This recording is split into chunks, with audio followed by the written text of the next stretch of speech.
You guys step through the door and find yourself in an office space on the very top floor of a tall building. Looks like you're seeing Central Park, and you must be in New York. The Krampus Jr. runs to the window and presses his face up against it. Oh, cool! There's so many lights!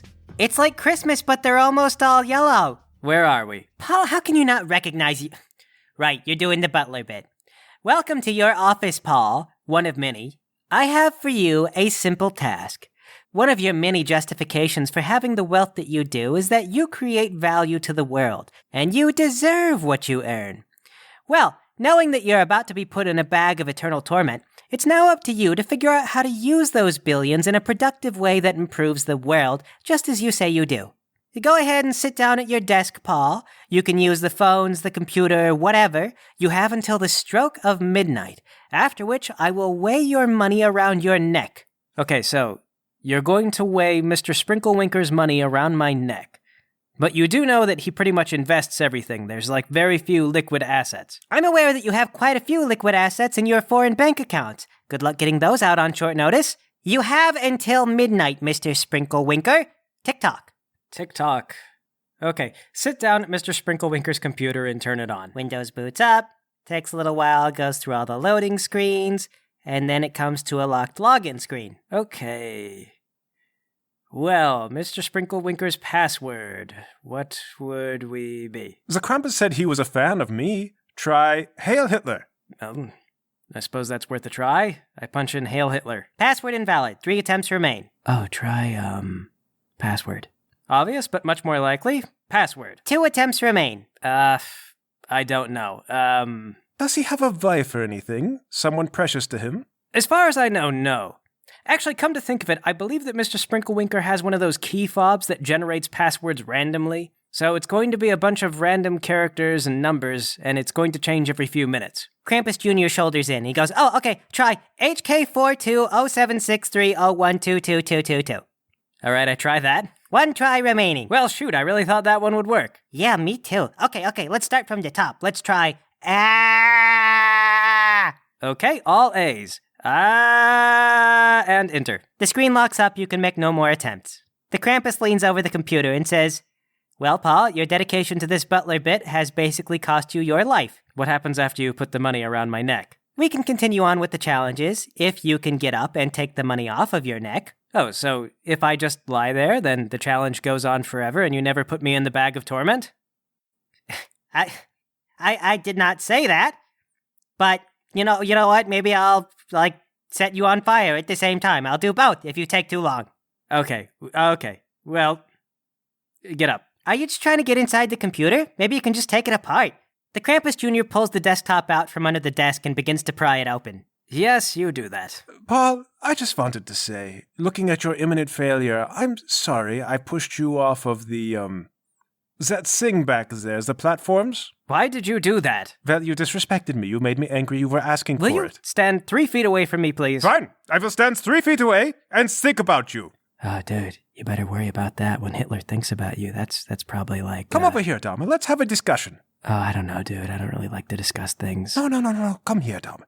Dahmer, between you and me, I think Paul is losing his nerve. He's not even trying to get us out of the bag of torment. Yeah, he hasn't even tried the phones. I think you and I need to work together to make sure that Paul does not get away with stabbing us in the back. Okay. So I can rely on you. Oh, absolutely. Jeffrey Dahmer is the most reliable human being in the entire universe. Great. Good. I knew you were a good man. Totally. Okay, go over there and try and act natural. Well, I would act natural, but I'm gonna need a beer. Okay, just act nervous and like you're having alcohol withdrawal. Yeah, all right, can do. I guess I walk over in the corner and sweat. Paul, I don't want to alarm you, but I just had a chat with Dahmer, and I think he is out to get you. Hitler, I asked you to stand 3 feet away from me. I am trying to help you, Paul. I am creating a good situation for you, and you are throwing it back in my face. No, you know what the problem is? The problem is I'm trying to go about this in the direct way. Krampus Jr., have you ever seen New York? Krampus Jr. looks up from his computer, which he has successfully pried open. He's holding several pieces of it in his hand. He goes, no, I haven't. By the way, are these the things you're looking for? Oh, those are them. Thank you. I guess take the hard drive or whatever and put it in my pocket. No problem. Well, how would you like to go out and look around New York? We could go to Central Park, We could, I think everything is closed just about, but maybe we could get a pizza. Oh, I've heard about pizza. Yes, I bet pizza is famous wherever you're from. Is it true that you squeeze the skin of the pizza from a cow? Sort of. Do I get to meet the cow? Generally, no. Aww. But who knows what interesting things you'll see. Come on, let's go downstairs. Is that fine, Mr. Krampus? The Krampus folds his arms and says, if you're committed to being destroyed by your own money, which let's be honest, you were never going to get out of in the first place, I suppose you can gleefully waste the last few hours on Earth. Then gleeful I shall be. Hitler and Dahmer, you are welcome to stay here and not follow us. I don't think so. You're not going to leave without me. Unsupervised? No. Dahmer and Hitler have to go with you, Paul. Well, fine. It's New York during the bar crawl hours. You'll fit right in. You guys get in the elevator, you go down, someone tries to stop you from leaving because they don't recognize you, but then they realize you're leaving, and they're just like, never mind. You get outside in front of the building, and Hitler, a guy walks up to you, and then grabs your wallet and runs away. Oh, hey! That man stole my wallet! Hey! He turns the corner. He's gone. No one is helping you. But that man stole the Führer's wallet! What did you even have in your wallet? Deutsch money and pictures of Eva Braun. Well, he's in for a surprise then, isn't he? Imagine the egg on that guy's face. It's the principle of the thing. I am the Führer. You can't just pickpocket the Führer. Well, evidently you can, because he just did. Krampus Jr. goes, wow, my very first mugging. Oh, that wasn't a mugging. That was a theft. Wow, my very first theft. And the night is only young. Come on, let's go find pizza. You guys find your way to a pizza parlor where they serve pizza late night. Does it look too fancy? Because I think I have to use my own credit card, and I don't know if it can be that fancy. A moderate-looking pizza joint. Okay, so New York does two types of pizzas. You can either get fancy business district pizza, or you could get the greasy garbage that they sell to almost everyone else. What's the difference? The greasy garbage is better. Wow. I mean, it's worse for you, but it tastes better. Go on in, approach the counter, and say, Garçon, I would like to buy a pizza and also pay for the pizza of everyone in the place and everyone who's got an order. The cashier looks at you and he goes, why, are you on drugs? No, I'm dying. I have cancer, and I'm going to die. And so everyone gets a free pizza. Shoot, bud. Sorry to hear that. You sure? I don't know if I can take free cancer money. It is my dying wish. It's like a Make-A-Wish thing, only for adults. You're absolutely sure. It feels really slimy, really greasy, and this is a pizza joint, so you know when something feels too greasy. Yes, it's my dying wish. I'm dying of cancer. Will you let me buy everyone a pizza? Okay, all right. One pizza, and everybody else, your pizzas are on the house. There's a small chair. Hey! The Krampus looms over you and says, look at the small joy that you're spreading. You know, you could have done this all your life, Sprinklewinker. No, I couldn't. I can't even afford this. But if I'm going in a bag of torture, who cares? It's all going on the credit card. The cashier goes, all right, that's going to be about $640. Yes, whatever. Why is this pizza so floppy? You know, German pizza would be engineered far more efficiently. Krampus Jr. says, oh my god, it's so fatty. Yes, if you give it a pinch, you can watch the grease roll down like a funnel. I can't believe I've never tried this before. Krampus Sr. says, don't tell your mother. So what do you guys want to go do after this? Do you want to see the Twin Towers? No. I want to find that man who stole my wallet. We're not going to find the man who stole your wallet. The cashier looks over at you guys and he says, so hey, what's up with your Hitler impersonator there? You do birthdays, guy? No, I do not do birthdays. Don't worry about him. He's in character all the time. Who pays for a Hitler impersonator? Dunking booths, mostly. Hey, well, why don't you say something that only Hitler would say? Excuse me, I am not some freak show. I am the Führer. I am Hitler himself. Hey, you're not so good. I could do better. Mein Kampf. Mein Kampf. That's not how I sound. You think that's how I sound? That's not how I sound. Eat your pizza, Hitler. No, I will not. I throw my pizza on the floor. Oh, come on, buddy. Why you gotta be like that? Mein Kampf was a very serious book. I wrote it while I was in prison. I was being persecuted. Dude, this guy is way in character. Oh, he's one of the best. So dunking booths, you say? I will dunk your booth in the gas chambers. Which, of course, I know nothing about. They are just a myth. Well, to be honest, I don't know what to do next in New York. I mean, we could go see the landmarks. There's the Brooklyn Bridge, and it's New York. You have practically infinite money, Paul, the Krampus says. You could be doing anything. You're going to sit here in a pizza parlor and eat sad pizza? The cashier goes, hey, it's not sad pizza. Wait, can he see you? Yes, but he just sees a very tall friend. He doesn't actually see the Krampus. Well, I mean, the fact of it is, I don't know. Given just a few hours left to live, I don't know what I would want to do. I never settled down. I was sort of married to my job. Well, Sprinklewinker, they say that money can't buy happiness, and I suppose that you are living proof. I would say that you are an anomaly, but you are not. Oh no, Mr. Sprinklewinker never did seem happy. You're quite comfortable, though. Oh, comfortable, yes, but happy, no. You could see it in his Twitter post. He'd be on there all day long complaining about this and that. Krampus Jr. says, "What's a Twitter?" Krampus Sr. says, Nothing. It's evil. Don't worry, it's evil." Oh. What about you, Krampus? Are you happy with your line of work? Oh, I love it. That's why I quit doing the trials and more or less just gave up on judging humanity, because you all just make me feel so fulfilled all the time. Okay. I get it. You know, this is just me talking, the end of the world kind of speculation, but maybe the problem is you focus a little bit too much on the negatives. People like you, Sprinklewinker, don't deserve to get away with what they've done. I know every last sin, every terrible thing that you've done. The meaningless little things that you do in between those sins is not enough to absolve you. I'm not saying there should be absolution. There should be punishment, sure, but look at the state of things. Mr. Sprinklewinker has triumphed in the eyes of the general public. Every time he does wrong, he's resuscitated by the system that supports him. He's practically a product of society. No one likes it, or few people do anyway, but of course people follow in his footsteps when they see how well it pans out for him. He makes billions and receives awards and accolades and gets to meet with the Queen of England. You goosed her on the buttocks during a party. Did he? Yes, twice, and she was mad both times. Well, he was a scoundrel and a philanderer, but you know what? People still say the nicest things about him because people want to be inspired. They want to be inspired by greatness. They want to see reason to strive to do good in the world. That is a natural instinct people have. It is a natural inclination, and that is why they see good in evil, when evil succeeds.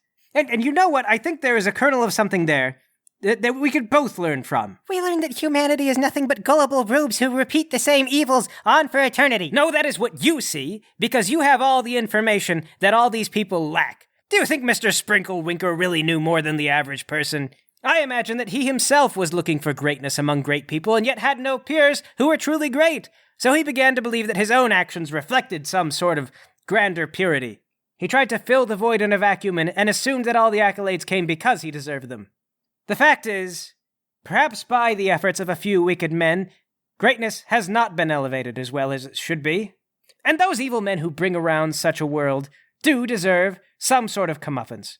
But much more importantly, we must elevate people who do well, who do good. You know, I had the exact same thought. We should have the good people breed, and then we should do something about the bad Hitler! people. I was trying to make a heartfelt Oh, speech! yeah, real original. Oh, is there something wrong with society? We should improve society. Slap Hitler.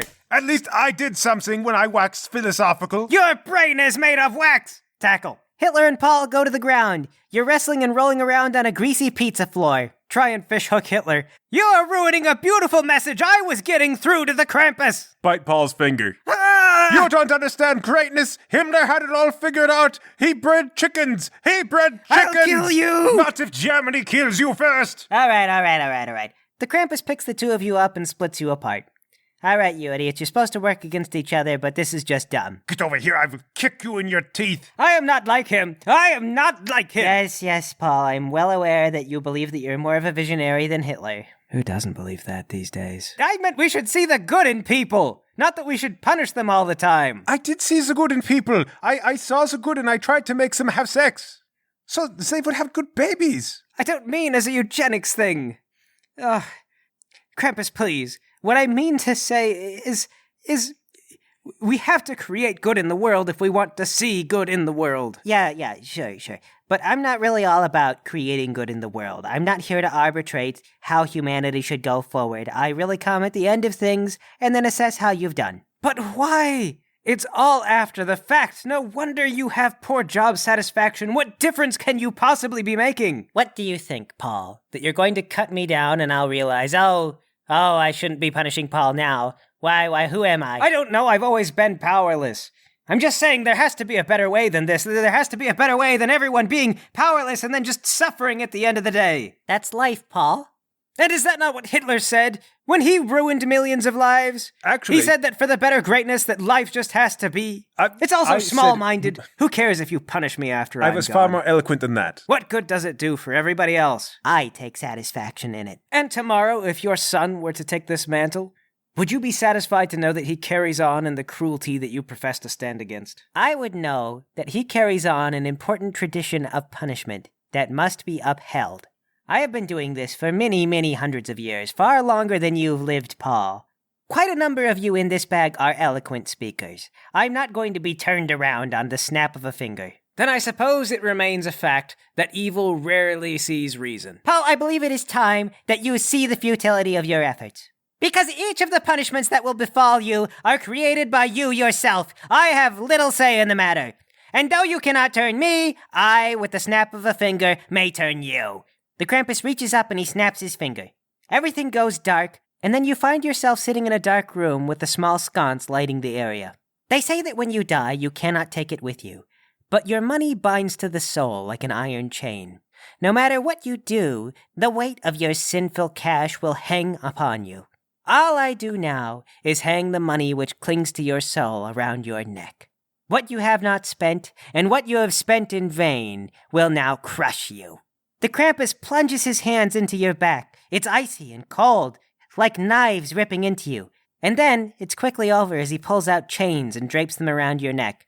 He wraps them around a little while and says, What is this? What is this? Where's the rest of them? He drives his hands into your back again and then comes up empty-handed. Yes, I think you'll find my bank account is a bit more shallow than you anticipated. But your Swiss bank account alone should be enough to crush you. Oh, you know about the Swiss, do you? Yes, well, as I have been saying, I am the butler! I am not Sprinklewinker! No. It's been so long since I've done this trial. Clearly, the mortals have invented some new diabolical form of accounting. Oh, you thought you'd get one over on the Krampus, did you, Sprinklewinker? Befuddle me with your words, and then turn around with your evil math! Are you admitting that you're not omniscient, Krampus? Silence! I don't know how, but the weight of your soul won't crush you alone. But that doesn't mean you've escaped the bag of torment, Paul. Krampus Jr. runs up and tugs on his dad's arm. Does that mean I get to do mine next? Can I do mine next, huh? Are we gonna do my trial? His dad goes, Yes, of course. He pats his son on the head. Yes, I did promise you'd get to do half the trials. Oh boy, okay, mine's really good. You guys aren't gonna pass mine. A new door opens up and Krampus Jr. scampers through excitedly. Krampus Sr. turns to you. Oh, Paul, you think you've outsmarted me, but now you've fully grasped my attention. I will figure out how you beat this trial. Oh, and there will be a reckoning. Now come along, my son awaits. I sure hope he spikes the eggnog this time. I just hope it's not another frivolous test. You have your eye on me, Krampus, but I'm watching you.